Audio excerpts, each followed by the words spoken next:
नमस्कार प्रिय दर्शकों, हाजिर हूं मैं।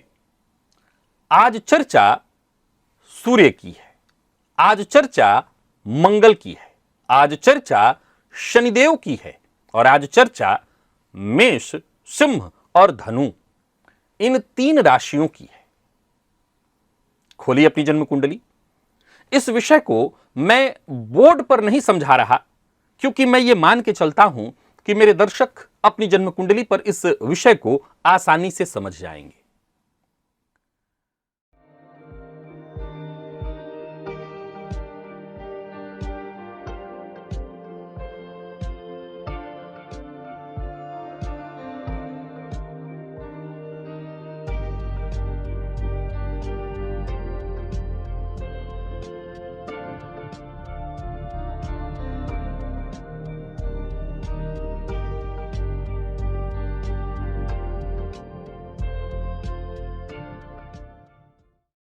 प्रिय दर्शकों, आपकी जन्म कुंडली में सबसे पहले देखिए सूर्य की स्थिति कैसी है। क्या सूर्य बलवान है आपके या सूर्य कमजोर है? आप पुरुष हैं तो आपका जन्म दिन में है या रात का? आप स्त्री हैं तो आपका जन्म कब का है, दिन का या रात का? देखिए अपनी कुंडली में मंगल को, मंगल किस स्थिति में, किस अवस्था में बैठे हुए हैं, और देखिए ये तीनों राशियां मेष, सिंह और धनु, इनमें कौन से ग्रह बैठे हैं। आपकी जन्म कुंडली के किस भाव में ये राशियां आ रही हैं।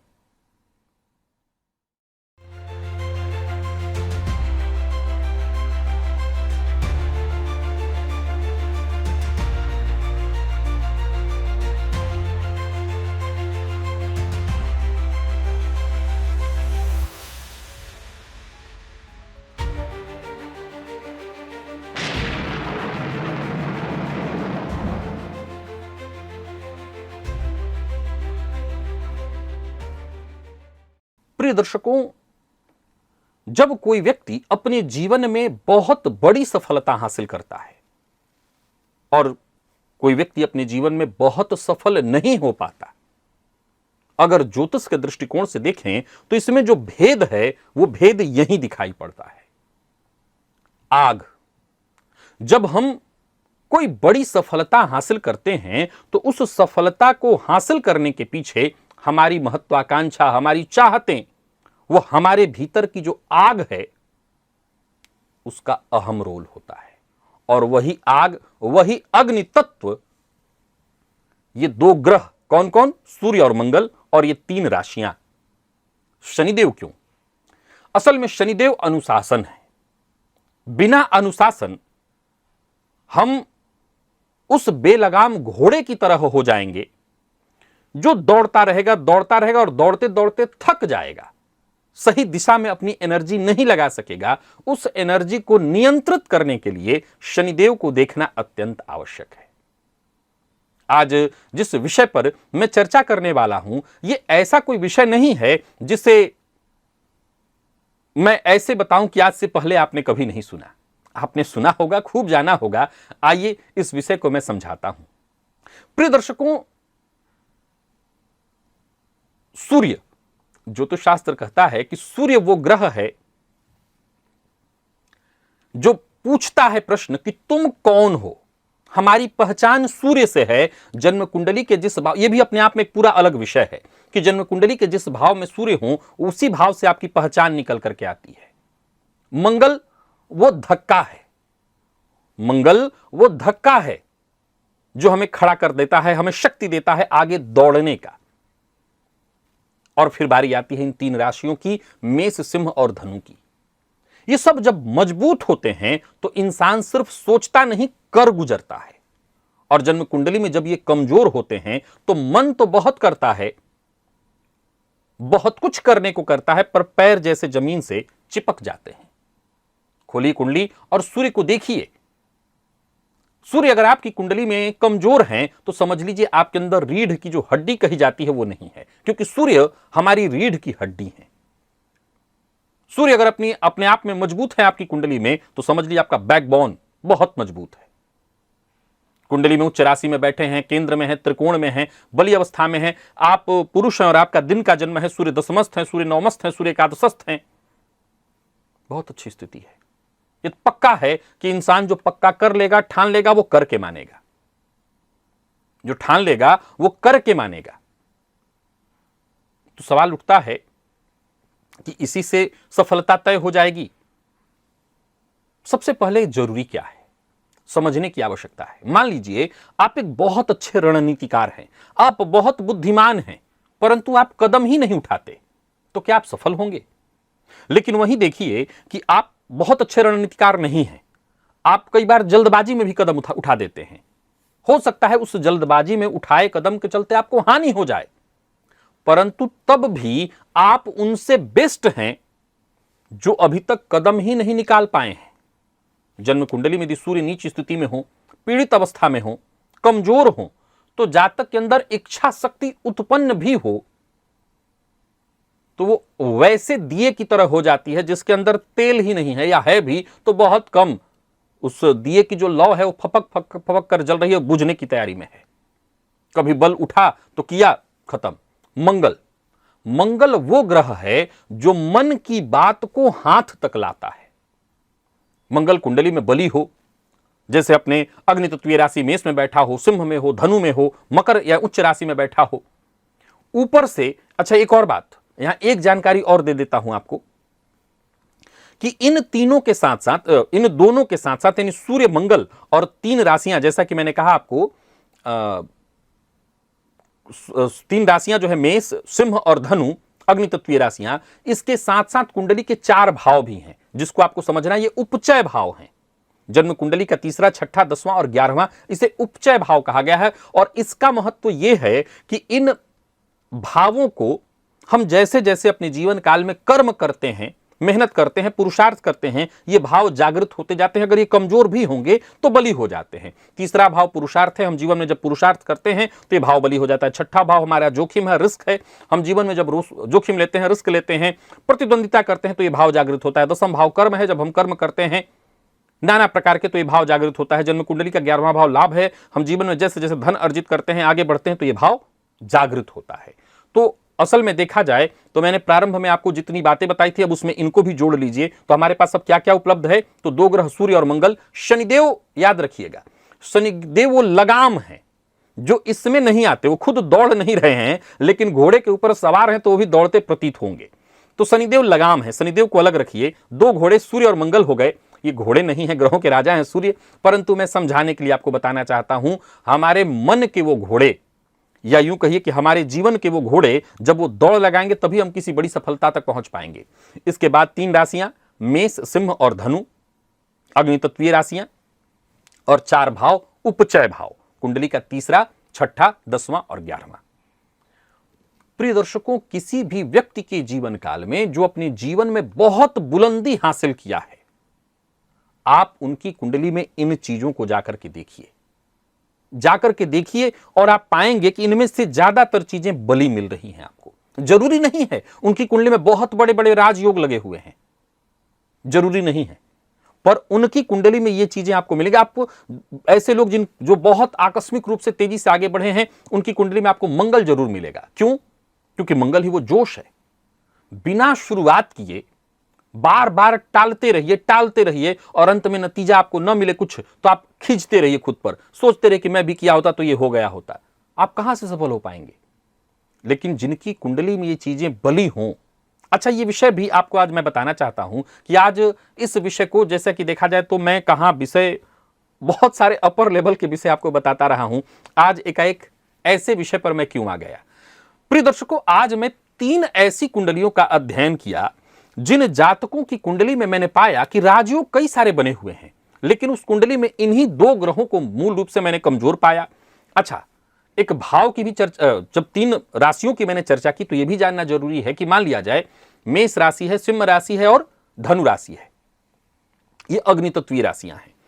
अब ये राशियां कैसी हैं कि ये राशियां अपने आप में पाप कर्तरी योग में है, यानी जन्म कुंडली के किसी न किसी भाव में तो ये राशियां होंगी।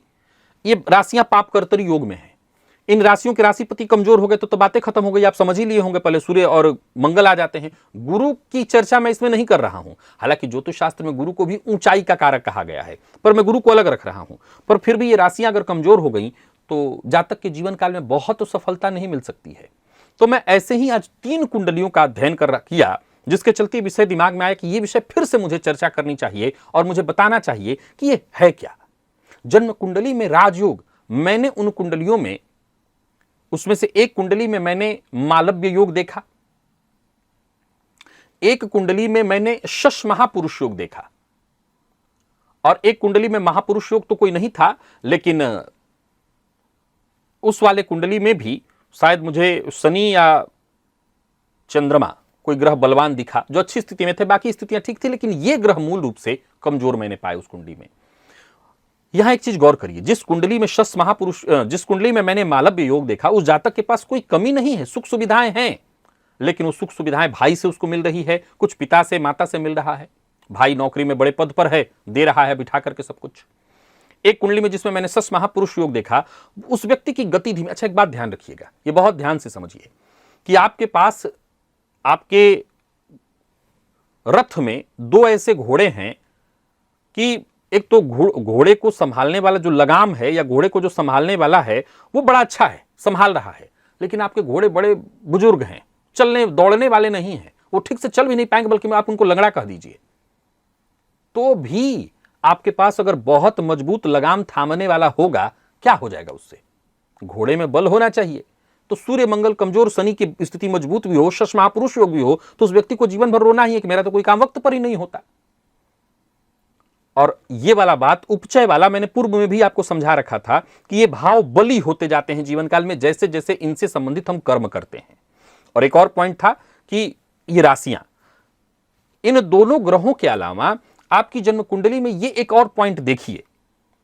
मान लीजिए कि आपकी कुंडली के में मेष राशि बली आपको दिखाई पड़ रही है। बहुत ध्यान से सुनिए, अब विषय की मैं उस गहराई में आपको ले चलता हूं जहां ये विषय आपको समझना चाहिए। मान लीजिए आपकी कुंडली में मेष राशि जहां भी बनी हुई हो, मान लीजिए आपकी कुंडली के 3रे भाव में मेष राशि है, और इस मेष राशि में आपको राहु दिखाई पड़ते हैं, गुरु दिखाई पड़ते हैं, तो मेष राशि बली स्थिति में मानी जाएगी। यह भी आपके अंदर आग भरने का काम करेगा। लेकिन याद रखिएगा, ये जो राशियां हैं, इनके राशिपति का बल बहुत मायने रखता है। ये घर है, और घर के स्वामी अगर कमजोर होंगे तो घर अपने से तो कुछ नहीं कर पाएगा। फिर भी अगर घर में बल है, घर में अगर बल है तो यह भी कम नहीं है। मान लीजिए आपकी कुंडली में मेष के पास भी बल है, सिंह के पास भी बल है, और धनु के पास भी बल है। बल ऐसे है कि इसमें कोई अच्छा ग्रह बैठा हुआ है। अब ऐसी स्थिति में सूर्य या और मंगल कमजोर भी हो और शनि के पास बल हो, तो आप अनुशासन के साथ आगे बढ़ के सफलता हासिल कर सकते हैं। या गुरु बलवान हो या आपके लग्नेश बलवान हो, तो आप अपने जीवन काल में सफलता हासिल कर सकते हैं। मान लीजिए आपकी कुंडली में मेष या सिंह 2 ही राशियां बली हैं, धनु बहुत बलवान नहीं है, पर साथ साथ आपके सूर्य बलवान हैं और शनि की अच्छी स्थिति है, आप अपने जीवन काल में सब कुछ हासिल कर सकेंगे। तो जितने भी ऐसे लोग हैं जो जीवन में बहुत बड़ी सफलता हासिल कर रहे हैं या जीवन में बहुत बड़ी बुलंदी पर हैं, आप जब लगातार कुंडलियों का अध्ययन करेंगे तो पाएंगे कि उनमें ये चीजें आपको एक कॉमन बहुत मजबूत स्थिति में दिखाई पड़ रही। अब देखिए, कोई ऐसी कुंडली हमारे सामने आ रही है जिसमें ये तीनों राशियां भी बली हो, उपचय भाव की स्थिति भी बहुत अच्छी हो, साथ ही साथ अगर देखा जाए तो सूर्य मंगल। अब देखिए, ऐसे तो सभी की कुंडलियों में नहीं मिल सकता। जिनकी कुंडली में सब बली हैं, हमें कहने की आवश्यकता नहीं कि ऐसा जातक तो बुलंदी छू ही लेगा, फिर उसके लिए हमें कहां विश्लेषण करने की आवश्यकता है। लेकिन कुछ ऐसी कुंडलियां भी हमारे सामने आ रही हैं जिनमें इनमें से कुछ चीजें मजबूत हैं, कुछ कमजोर हैं। तो वहां यह देखना होगा कि कौन सा चीज मजबूत है और कौन सा कमजोर है। मान लीजिए आपकी कुंडली में सूर्य कमजोर है, जैसे मान लीजिए सूर्य नीच के हैं, सूर्य कमजोर अवस्था में, आपका रात्रि का जन्म है, आप पुरुष हैं। मैं आपको एक कमाल की बात बताता हूं, अगर सूर्य आपकी कुंडली में कमजोर स्थिति में है और आप भी चाहते हैं कि जीवन में सफलता हासिल करें, तो मैं आपको एक बड़ी चमत्कारिक कमाल की बात बताता हूं। आप जो योजना बनाइए वो बहुत बड़ी योजना मत बनाइए। आपकी योजना बहुत बड़ी नहीं होनी चाहिए। छोटी योजना और छोटे छोटे हिस्से में बांटकर रविवार के दिन कोई नया कार्य शुरू करिए। सूर्य कमजोर है तब मैं ये कह रहा हूं, ध्यान से सुनिए। जिनका सूर्य बलवान है, जिनका मंगल बलवान है, सूर्य मजबूत स्थिति में है, मंगल कुंडली के 3रे, 6ठे, 11वें भाव में बैठा हुआ है, 10वें भाव में बैठा हुआ है, अब आपके लिए तो क्या कहना, आप तो शुरू करेंगे। आपके अंदर वो चिंगारी जल रही है, जैसे ही मौका मिलेगा आप सफल हो जाएंगे। अच्छा, एक और प्रश्न है कि भाई मेरी कुंडली में तो यह योग है पर मैं अभी तक सफल नहीं हो पाया हूं, तो क्या मैं सफल हो सकता हूं? दो बातें हैं। एक तो कुतर्क करने वाले लोग होंगे कि मेरी कुंडली में तो है, मैं तो कुछ नहीं कर पा रहा, आप कर भी नहीं पाएंगे। लेकिन कुछ ऐसे भी लोग हैं जो ये प्रश्न अगर उठाते हैं कि मेरी कुंडली में है, मैं कब वो अच्छा हासिल कर पाऊंगा, तो एक कमाल की जानकारी आपको देता हूं।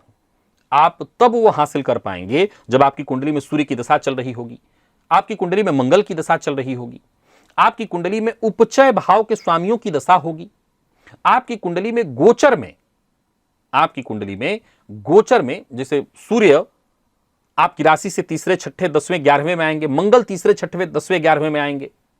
ये दोनों ग्रह अपने नक्षत्र में जब गोचर करेंगे, कृत्तिका, उत्तरा, फाल्गुनी, उत्तराषाढ़ ये सूर्य का नक्षत्र है, मृगशिरा, चित्रा, धनिष्ठा ये मंगल के नक्षत्र हैं, तो जब इनमें गोचर करेंगे तब आपके अंदर संकल्प उत्पन्न होगा, और जब संकल्प उत्पन्न होगा तो आप कदम आगे बढ़ाएंगे, और कदम आगे बढ़ाएंगे तो सफलता मिलनी तय है। तो अगर आप अपने जीवन में सफलता हासिल नहीं कर पा रहे हैं तो ये दो बातें मेरी याद रखिए। पहला, अगर सूर्य कमजोर है तो आप रविवार के दिन, और बहुत बड़ी योजना नहीं, छोटे छोटे योजनाओं में काम शुरू करिए। और मंगल अगर आपकी कुंडली में कमजोर है तो आपको भी एक बात ध्यान में रखना होगा, बहुत सोचना नहीं है, कदम पहले आगे बढ़ाइए। क्योंकि मंगल अगर बलवान हो तो व्यक्ति कर गुजरता है, बाद में सोचता है। मंगल कमजोर हो तो सोचता ही जाता है, सोचता ही जाता है, ये भी कर लूं, वो भी कर लूं, उससे एक चिल्ली बन जाता है, कुछ नहीं कर पाता। तो अगर आपकी कुंडली में इन ग्रहों की स्थितियों को देखिए, अगर कमजोर है और आप अपने जीवन में सफल नहीं हो पा रहे हैं, तो पहले तो इन ग्रहों को बलि करने का काम करिए। इन्हीं सूर्य को बलि कराने के लिए बीते 5 वर्षों से मैं आपको उपाय बताता रहा हूं, क्योंकि मैं जानता हूं कि सूर्य ही वो ग्रह हैं जिनको बलि करा करके मैं आपको आपके जीवन में सफल करा सकता हूं। तो ये चीजें, इसका पालन करिए और आप अपनी जिंदगी में वो सफलता जो कि हर किसी का अधिकार है, आपका भी, आपको मिल जाएगा। तो आशा करता हूं आज का विषय, जो देखा जाए तो कोई बहुत नया विषय नहीं था, लेकिन आवश्यक था आपके लिए। अगर आप अपने जीवन में सफलता पाने के लिए, प्राप्त करने के लिए संघर्ष कर रहे हैं तो ये आपके काम आने वाला है। मुझे इजाजत दीजिए, पुनः मुलाकात होगी, तब तक के लिए नमस्कार।